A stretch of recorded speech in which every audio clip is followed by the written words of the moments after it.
माझ्यापेक्षा कॅपेबल महिला राहिली असती ना, मी सरळ माघार घेतली असती. याच्यापेक्षा माझी एखादी पण मैत्रीण राहिली असती, मी माघार घेतली असती. अनिता किशोर कापे कोण आहे? कोण आहे? ही सदस्य पण नाहीये. मी आलो तिला बोलायला, माझी काही चुकी विचारा मीडिया समोर. मी आली होती बोलायला, यांनी दरवाजा बंद केला, यांनी पोलीस बोलवले.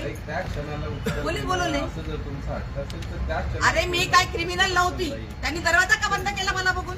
मी क्रिमिनल नव्हती. दादा बरं का काय माहितीये का, ते समजा संजय दादा चौधरी ठीक आहे, ते आपल्या पक्षाचे मला रात्रीपासून माझं पोट दुखतंय, माझी छाती दुखतंय. कार्यकर्ते आहे, म्हणजे एवढा 18 वर्ष राबून आम्हाला पोषण करायची पाळी येते, ही फार मोठी गोष्ट आहे ही. 18 वर्ष म्हणजे आंदोलन पण आम्ही केसेस घेतलेला आहे. अरे मला त्रास होतोच आहे कालपासून, होतच आहे. दादा मी काय म्हणते, संजय चौधरी भाऊ आपल्या भाजप परिवारातले एक व्यक्ती आहे, परंतु त्यांची महिला सरकारी कर्मचारी आहे, त्यांची संस्था आहे, त्या शिक्षिका आहे, त्या घरी त्यांना 1 लाख रुपये पगार येतो, 80-90 रुपये पगार आहे. तरी सुद्धा तिथे माझं नाव फायनल झालेलं असताना तुम्ही त्या महिलेला राजीनामा द्यायला लावला. तर घरची संस्था म्हणजे बॅकडेटला राजीनामा होणार तो, तुम्ही त्या महिलेला राजीनामा देऊन माझ्या जागेवर तिकीट दिलं, असं का केलं तुम्ही? नाही पक्ष म्हणून 18 वर्ष मारलं का उद्रेक केला. पाहिलं मी आता कोण ज्ञानेश्वर कधी केला पाठवली.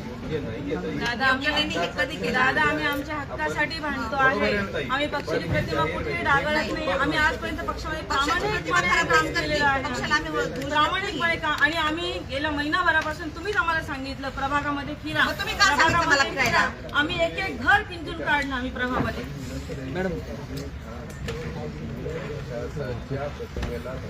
नाही दादा ऐका ना, तुम्ही आता अध्यक्ष झाले, ऐका ना, तुम्ही आता अध्यक्ष झाले, पण जेव्हापासून संजय केनेकर अध्यक्ष होते तेव्हापासून माझं महिला मोर्चा अध्यक्षासाठी 2दा नाव आलेलं, 2दा मला डावललं गेलेलं आहे. कशासाठी? म्हणजे साधं पदाधिकारी करायचं तरी डावललं जातं शहरामध्ये. नाही आमची हे बघा दादा आमची एवढीच इच्छा आहे. हार्ड कर यार, लाइट तो कम करना संतोष. सुमित लाईव्ह चालू कर. सुमित बोला सर. समजून काढण्याचा प्रयत्न मी माझ्या कार्यकर्त्या भगिनी आहेत, मी त्यांचा पालक आहे, मी त्यांना समजून सांगण्याचा प्रयत्न केला. पक्ष शिस्त म्हणून पक्षाच्या प्रतिमेला काही धक्का लागणार नाही असं त्यांचं वागणं असलं पाहिजे. त्यांचा हट्ट कालपर्यंत मी समजू शकत होतो, आम्ही त्यांना समजून सांगतोय, पण त्यांनी